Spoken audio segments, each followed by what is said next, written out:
appreciate you kind of taking some time during the week, 8 o'clock, bedtime, work time, juggling all of it. So know that time is really precious. So appreciate you kind of taking a little bit of time to hang with us tonight. So as Bailey mentioned, we have 2 of our JK teachers here and 2 of our SK teachers. And the way that we thought that it would potentially be useful to give you a little bit of a taste of what's happening at Heschel at the moment, and to learn a little bit more about how we teach things, and very much see JK and SK as a continuum, child development as a continuum. So very much see kind of the way things are done in JK and SK are continuous and very, very similar. So just to kind of let you know kind of how we'll structure it. Zeke will let us know a little bit about our JK, what they're currently doing for Hanukkah at the moment, which will give you a taste of kind of how Hanukkah's approached in JK and what the students are currently doing, and give you something to look forward for next year Hanukkah. And Rena will let us know a little bit about what's happening in SK for Hanukkah. So give you a taste of what's happening in the class there and what that looks like. Kathy will tell us more about language arts and math and how we look at that in kindergarten and what's our approach. And Maya will let us know about our approach to Hebrew in both JK and SK, which again continues but very much core to who we are. So I'm going to let Pazit start. He's going to start with JK and Hanukkah. And as Bailey said, if you have a question or a comment or anything, feel free to put it into the chat, or kind of just unmute yourself and say, can I ask something? Or I was wondering, yeah, feel free to jump in at any point. Really want this to be a dialogue and conversation. So welcome. Let's hear about what's happening at Heschel at the moment. Shalom, אני מורה פזית, and I'm teaching JK Hebrew. We wanted to share with you, like I'm going to tell you what we're doing now in Hanukkah, is we're deep inside Hanukkah learning, but we want to show you a few examples so for better understanding. We start the Hanukkah unit with telling the story. This is part of telling the story because we do it as a play. We put the kids with some costumes, we build everything, we do everything hands-on to show them the story as like a play. We do it bilingually, Hebrew and English. Both teachers are sitting in circle and we do it together. This is one part that we did about this story. We also do the story of Hanukkah with puppets, as you can see, and we have here the whole place where it happened in Yerushalayim. So the kids can take the puppets and make the story, tell the story in Hebrew, in English, with a friend, as we go along the story. We also did how we integrated also, it's not just the bilingual and telling the story, we also involved art, touching and feeling with our hands.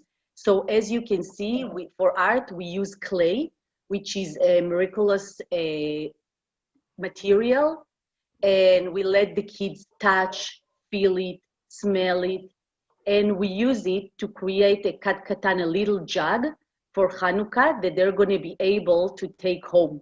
But the whole involvement is the clay is not so soft at the beginning, so we let them touch and feel a few times before they make the little jug, and they get a chance to really use their hands and muscles so they can get a chance to understand. And as you can see here, we also give them few things to use to make the shapes. Sticks, we use water a little bit to water it. And at the end, we get a little jug, which of course we teach them about the oil and everything. So this is one part that they get a chance to, because the whole Heschel thing is about touching and feeling and smelling and tasting when we can. Another thing we do in art, we're also doing sketches in our sketchbook. So this is the JK sketchbook, and we're sketching menorah, we're sketching Chanukiah. We learn the differences with about both of them. We get a chance to take pencils. We get a chance, of course, to use sometimes crayons, sometimes markers, sometimes pencil crayons. We try to do a variety of things to use it as we go. Pastels, oil pastel, crayons, different material, different shapes, different sizes. And sometimes they have to press hard, sometimes not so hard. So they get a chance to experience with all this. Another thing we do is we give them shapes, for example, and we don't tell them what can we make from those 3 shapes, but they get a chance to explore and try to see what can they make out of these 3 shapes. And they come out with amazing ideas and they use their imagination. And then we get a chance to see, oh, it can also become a dreidel, Stavivon. We also integrate some counting and math and colors. We learn the colors. So as you can see here, we have some candles and the kids get a chance to put how many candles, what's the color of the candles. Those things are being done Hebrew and English in our school. So we learn numbers, Hebrew and English.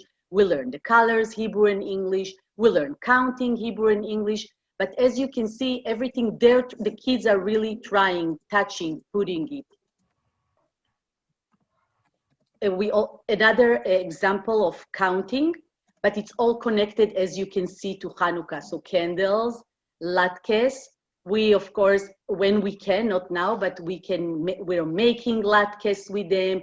So we really bring potatoes and we grate them and we let the kids do everything. They're involved in a whole process of making, and at the end, of course, the best part, eating the latkes. So not only we're teaching them about it, but also they really experience to make latkes, and as you can see here, some counting. Here we did some integrated of Hanukkah, but with shapes from size, in size. So from small to big, but we have several of them. And again, here it's counting, putting them from small, medium, and big. And also this thing is being done also in Hebrew. Again, sizes, about different symbols of Hanukkah. These lessons also are done in Hebrew. Here it's a memory game that the kids get a chance to play whenever they can. And those games are being done, here it's on the table. We have one on the computer that we share with them in Zoom when they were at home. And they get a chance to play a memory game. They flip a card. They say the name in Hebrew, they flip another card, again send, and they see if it's a match or not a match. Also the match and not the match also being done in Hebrew. We teach them how to do the whole game in Hebrew. We have also science is being integrated into Hanukkah, and we learn about the oil, and here we really experience, the kids literally come and put it inside the bottles. And we learn about how we mix water with sand, what happened to the sand. And we really we shake it and we see what happened. Water with oil, water with sugar. And we teach them in English the words like the settle, separate, dissolve, all these words, but we really experience and we try the science. So we also do everything we teach them, we are experienced and doing. Here we get a big chunk of our time in Hebrew is like dancing, singing, telling stories, speaking, doing moves. We're moving a lot. And here we get a chance to sing and dance happily the Sevivon, the dreidel song. And as you can see, every kid get a chance to move. We move a lot in Heschel in circle. And sing, of course. Many of our songs are in Hebrew, many of them.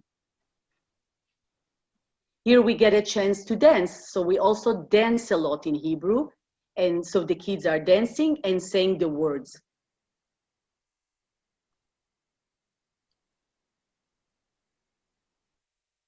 So music, in music class, we also integrated into our curriculum. And also the songs that they sing are in Hebrew, connected to Hanukkah.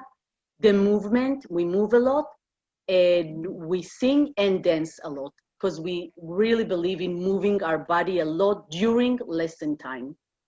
And the kids usually love it. They love to move. And if we ask them to say the words, they'll be happy. But lots of our words have a move connected to it, so it's for better understanding the Hebrew. Of course, we also use pictures, but a big chunk of it is just to get a chance to understand the language more and love it, and come with a smile on their face, and they really want to learn it because it's so much fun. Like, we really make it fun and happy. Wow. Hey, thanks, Pazit. Thank you. Thanks so much. Give us a tiny taste into JK, the Hanukkah learning that's currently happening. Does anyone have any comments, thoughts, wonderings based on kind of what Pazit was sharing? No? Okay. Pazit did a pretty great job of painting what's happening in JK. So we've kind of heard a little bit about JK and what's happening in JK around the current learning, and we hear a little bit from Marina, who has the name on her class, SK Tziporim. I'm really okay. And will let us know a little bit about what's happening in SK, the general topic, the big idea they start with an SK, and yes. what that looks like. So I'm gonna preface it with what SK learning kind of looks about. And in SK, we're really thinking about how we can connect to the greater world around us. So our motions and our actions, how they affect us, how they teach us, but also how do they affect those around us. And that's really a big idea that we're going to really keep coming back to throughout the year. We start the year talking about Bereshit and how God created the world. And when God created the world, God created one thing, thought about it, and said, this is good, but I think if I make a shinui, if I make a change, I can make it even better. And then we like to take these ideas from Chumash into our daily lives and say, well, is there something that we're doing that maybe if we make a little shinui, we can make it even better? So it's kitov, like God would say, when God completed each day of creation. Again, like you saw in Pazit's class, we carry on the Chumash table idea, where whatever we're learning in Chumash is presented in a play form, so children can reenact whatever has been taught, can use language taught, the ideas taught, into an interactive play situation. This is the artwork that represents our change. Each of us can make a little line, but if we make a little change and the next person comes up, we can make a great class creation that becomes something beautiful for us all to enjoy. Then we jump right into the story of Avram. Avram was told to make a huge change and to leave his home and to go into a brand new place. So now we have to think, oh, this is a little bit scary. This is a little bit bizarre. We've also made big changes in our lives. We've maybe come from a different school. Maybe we've made a move in our lives. Maybe we have a new brother or sister. Lots of changes. And when we do have these changes, we can't be stuck in our ways. We have to think flexibly about how we can adapt to these changes. So we bring in a little clip of Dr. Seuss of the Zaks. And the Zaks, there was two characters, and they're each traveling, and they hit each other, and then what can they do? How are they going to get around each other? And each is so stuck in their ways, nothing happens. They're just stuck. And these are kind of things we say to the kids, well, don't get stuck like the Zaks. What can you do? And then we think about Abraham, and we think about the story of him and Lot, when he was with his cousin Lot, and they were both shepherds, and their sheep would graze, but it came to a point there was no more grass for them to graze on, and there was nothing to eat. So were they going to get stuck like the Zaks, or do they have to think flexibly? And Avram came up with a solution, said to Lot, you know what, I'm going to be very flexible. If you would like to move right, I'm happy to move left. And if you would like to move left, I'm happy to move right. And this is the way that they lived their lives, and they were able to maintain their sheep, and there was place for them to go. And if we will continue saying to the kids, when they come to us and say, so-and-so did blah, blah, blah, how about we try to think flexibly about this? How can we make a shinui? How can we make a change? We can make this kitov and make this situation better. So again, you can see kids are reenacting the story of Avram and Lot. We like to, like Pazzi told you, we like to use our hands. We like to be creative thinkers. So we like to put out lots of materials for kids to experiment with and to play with, to think about, in this situation, thinking about which objects are flexible and I can change them and I can do something to it, then which ones are not, and they're just the way they are. And then we move on to the story of when Sarah hears that she's going to have a baby, but she's a puppy age. And how is that going to happen? So how does she react? She laughs. Is it a nervous laugh? We don't know. But you know, sometimes in our lives, something happens and we laugh. And then we stop and we think about it and we say, well, was that an appropriate reaction? Did that laughter make somebody feel better? Or did that laughter maybe make somebody feel worse? So then we say, let's use a 4-step thinking process. When something happens, stop first. Let's look around and see what's happening. Take a second to think about what's happening. Now let's react appropriately. And we will often hear kids coming in saying to somebody, that was an inappropriate reaction that you just had. So we like it when they use the language that we've been talking about. Then we move on to the story of Hagar. Avram had 2 wives, Hagar and Sarah, and unfortunately Avram had to send Hagar away because there was some situations between her and Sarah, between Yitzchak and Ishmael, and Hagar leaves and she takes a journey into the desert, and she's hot and she's tired, and her son Ishmael is just feeling terrible and he's crying, and she gets herself into such a state that she can't even see a step ahead of her. She's so thirsty. She's stuck. She doesn't know what to do. She's in such a state. And we say, well, let's stop, think, look, and react. Let's take a minute to think about how could Hagar have reacted differently. You know, if Hagar would just relaxed for a minute, she would have opened her eyes. Far in the distance, there was a well of water that she was going to drink from. So then when somebody's feeling stuck, or somebody's crying, or somebody's upset, or somebody's in a bad situation, we'll say, would you like to go to the board and think maybe you can find a strategy to help yourself calm down? And oftentimes we don't even have to say it. A peer will say it to a child, or the child themselves will say, I think I need to go think of a strategy right now. I took a deep breath. I'm feeling better right now. And again, they're interacting with the story. And that brings us to Chanukah, our present learning. In Chanukah, our journey is thinking about our neshama, our inner, deeper self. And what makes our neshama glow? Well, when somebody does a beautiful thing, a beautiful act of kindness, our neshamas are starting to glow. When we do a Jewish practice, our neshamas glow. So when we think about the story of Chanukah, we were thinking about the characters in the story, the people in the story, the Jewish people at this point in the story, when they were told no Shabbat and no eating kosher, and you can't have that name, how were their neshamas feeling? They were so small and bent over, but when they found one kat katan left in the Bet HaMikdash that they could use to light the menorah, wow, their neshamas were huge and glowing.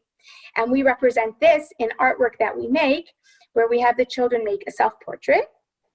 And then behind the self-portrait, they're going to create 4 different flames of 4 different instances of how their neshama felt during different things. So one instance is we ask them, well, how did your neshama feel when you heard the Chanukah story? Oh, my neshama was green and it made me feel warm and fuzzy. Well, how did your neshama feel when we asked all the kids to do an act of kindness and call their boobies or zadis or grandmas or grandpas and check in on them? How did your neshama feel when you did that act of kindness? Oh, my neshama was blue, and my booby said that she was so happy to hear from me, and that made me feel so happy too. And so this artwork is hidden behind their self-portraits because we can't see our neshamas. They're deep inside. But we know that they're there, and we always want to make sure that our neshamas are glowing. And we also read to the children the story of How to Fill My Bucket, I think it's called. And we told the kids everyone has an imaginary bucket above their heads. And when I do something nice to you, your bucket is going to fill up. But if something not so nice happens, drops are going to come out of your bucket. So we're asking kids to always fill each other's buckets. And here you see an example of playing out the Chanukah story. And I think we're going to take this to Maya because she is the expert now. Maya, does anyone have any thoughts, wonderings? Thanks, Rita. Made us all want to go back to SK. Definitely. It's a really fun place. It's a fun place, exactly. I feel like my office is right between a JK class and an SK class. And I constantly feel like I'm located in the best place in the building because not only do I get to see the children and interact with children on a daily basis, but whenever I need a little fix, I just pop into one of the classes and that's the happy place. So, as Rita said, we'll hand over to Maya, who will tell us a little bit about how we approach Hebrew in the kindergarten years. On the first day of school, when children enter JK, one of the teachers, Pazit, you heard earlier, one of our JK teachers, one of the classes speaks only to the children in Hebrew, and this continues throughout their journey at Heschel. So Maya will tell us a little bit about that approach to Hebrew and how that's fostered and cultivated, and how children very quickly become Hebrew speakers, comprehenders, see themselves as core to their identity. So Maya, I'm going to hand over to you. Shalom, אני מורה Maya, and in Heschel, Hebrew is an integral part of our curriculum. Children are immersed in the language through spoken words, songs, game, and interactive play. Children hear instruction in Hebrew and are able to converse with teachers and peers in Hebrew. The first day when they coming to Heschel, they don't have idea, some of them just coming from different schools. And as a teacher, Pazit, me, and all the Hebrew teacher, we're using our hands and we are with our body to welcome them. We're gonna say to them, bo, and they understand from our language what to do. And we speak with them all through the day in Hebrew. And sometimes they say, face like, and we're trying to show them with the body and not involve the English while we're talking to them. One Rina showed you before about Avraham and Lot. It's beautiful how the small thing that when she spoke, it's come to me. We're teaching the song Yamina, Yamina, Smola, Small. And if you see the kids, how from small song, they love it. They move the body. We're jumping in class, as Rina said, dancing. And we say, Yamina, Yamina, Smola, Small. And they know, now if I'm telling them, we're lighting the Chanukah, I don't like to say menorah, when we're lighting the Chanukah, you're lighting it, you put the nerot from Yamin to small, they know all of them. And when you're lighting them, you start from small. And it's beautiful how they come and they know the Yamina small already. And I'm gonna share with you some games that we're doing with them. To teaching the symbols of Hanukkah, we're playing מי חסר, מה חסר בגננו הקטן. This game, like we're putting to give them the names and play with them through play to learn Hebrew. We're hiding the sufgania, what you're holding, and we say, what's missing in our place? And they're saying sufgania. This is how we start to teach them the symbol in the beginning. Why it's not moving here? And also during jumping, we're jumping and we say, I see sufgania. And they say, the jumping one more, I see sevivon. Some of them, if they have the Hebrew already, they say sevivon, I want to say in Hebrew, small sevivon, big sevivon in Hebrew. And they're going to the leviva and jumping and they say, leviva chama umetuka, hot and yummy. Here they have also this game. When they getting the Hebrew through game, they love it and they want to play more and more. And Mora Maya, when we play Mora Maya, we're playing now. Mora Maya, when they come in, can we play? They just love all these games. And here you see him playing with, again, he turning the thing in the middle, and when it's coming, they say the sentence. We teach them to say structures. Ani mesovev chetz, if you know Hebrew, then learning it, and they're adding more and more words every time. Here they're playing with all the symbols again, but here without give them, they don't know about, we're adding more. We're starting with, I'm flipping card. I see something, and after they're gonna ask the friend, do you have, and in Hebrew to say lach lecha, it's also something that they're learning how to speak with friend after, and we're adding more and more, and they just love it. They ask, can I take it Friday home to play with my family? Some of the game we love, and we send them home, like this game. They're playing with a dreidel. They say, I see the letter nun, and they check which letter the most, and they took it home this Friday, and they're all coming and they know all the letters already from this game. And this is black. And when you see them, how they speaking, like even on the schedule, we're writing the Chaf Bet Bekislev for now, for today, Chaf Bet Bekislev, Taf Shin Pei Aleph.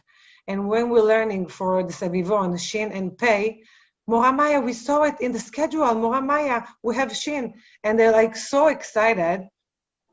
And it's beautiful to see. And I share one more things. One child shared song that they were singing in class. The parents took video of them, and I showed them in lunchtime. And now it's beautiful how every night parents send me video of the children singing, and we're sitting, they eating, and they're watching themselves, and they're so proud. And to see how they say, Mora Maya, if tomorrow I'm singing to my parents, can you show that? And it shows how they're excited and so happy to speak in Hebrew, and without paying attention, they speak with each other. And just last one, also when Rina said, yes, because I have a lot. What Rina said about what we're teaching each unit with the kids using in class, it's beautiful, because one child, like for example, was stuck at the game, like they play magnetiles in Shat Mishak, and he say, be flexible, but not in English, in Hebrew. And they're doing like this, because for every movement, we're moving our body. They be gamish. It's beautiful how they speak it without paying attention even. And in Chumash, when we're doing Chumash, like me and Rina speaking in English, and I'm not translate in Hebrew and the other side, we just complete each other. And sometimes we're coming for Chumash with costume, like Avraham Velo dressing, and they so excited and wait what's coming after. Sometimes we come with puppet. Like they're waiting for all those stuff, so excited. In our next lives, we're gonna be actors. And this is what amazing to be a teacher in SK. Love it, love it, love it. Thank you. Thanks, Maya. I think one of the things that Maya touched on that's really unique about our kindergarten program is that there are two teachers in the class. One teacher only speaks in Hebrew and the other speaks in English and some Hebrew. And as Maya said, most of the lessons are done in a bilingual way, where Hebrew teacher may say something and then the English teacher scaffolds off it, but never translates directly. And then as Maya was sharing, there are everyday times in the day when it's only in Hebrew, where both teachers only speak in Hebrew. And that's some of those games that Maya was showing you. Where also, Heidi, we have we've made a new language, it's called Heblish.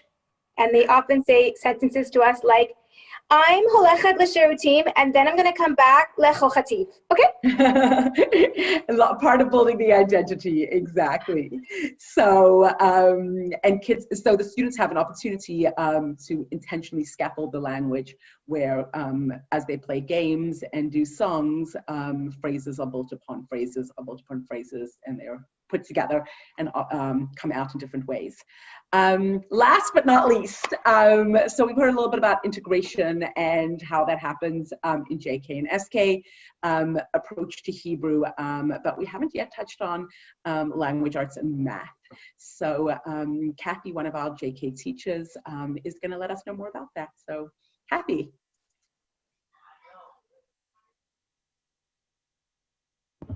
Hello, sorry, I was talking and muted. So, hi, welcome. I'm going to talk a little bit about language arts and math, both in JK and SK.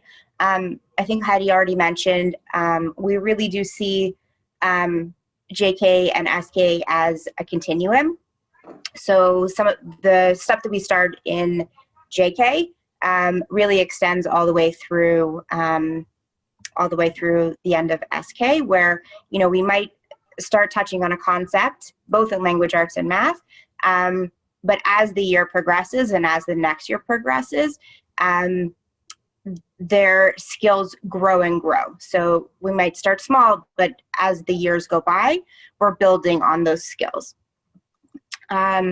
So one of the things that we use as part of our, this is an example of the current JK Hanukkah unit, excuse me. The language arts skill is, we're working on retelling the story. So how do we retell the story? It's not simply we ask the children to tell us what happens in the story by memorization. What we actually do is create murals, big, huge, life-size murals. What the student is actually coloring is a tracing of an actual student, so it's like life-size. And we use these murals. They're spread all around the classroom.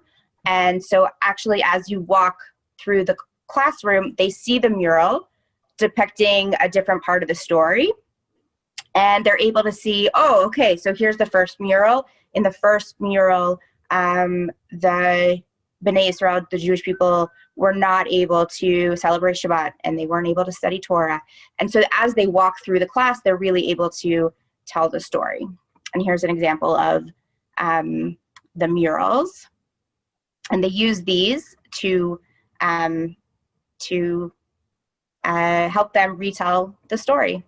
Pazit did mention this. We also use puppets in theater and all kinds of different methods to have them be able to retell the story. Here's an example of a unit that the students do in SK. It's a rhyming unit. And you can see the students are working on the ig word family.